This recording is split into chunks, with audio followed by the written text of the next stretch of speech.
আমাকে মারবেন না ইনশাআল্লাহ।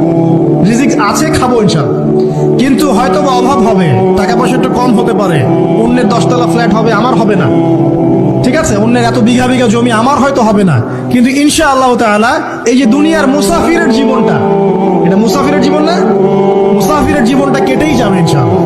কাটবে না? যে কোনো ভাবে হোক কেটে তো যাবেই ইনশাআল্লাহ। এই যে পরকালের জীবনটা একটা চেতনার শক্তি, জানেন, দুনিয়াতে যত বাধা বিপত্তি আসুক, গাল মন্দ খান, গিবত তহমত খান, কষ্ট হোক, নির্যাতন হোক, একটা বিষয় মনের মধ্যে শান্তি দেয়। কি শান্তি? যে এই দুনিয়ার জীবনটা তো আর চিরস্থায়ী নয়, এটা তো আর সারা জীবন থাকবে না।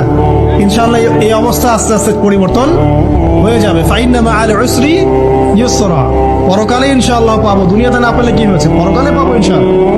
যুবক ভাই, এসব জেনা ছেড়ে দেন, আল্লাহ রাব্বুল আলামিন আপনার জন্য হুর রেখেছেন জান্নাত, ইনশাআল্লাহ পাবেন ইনশাআল্লাহ।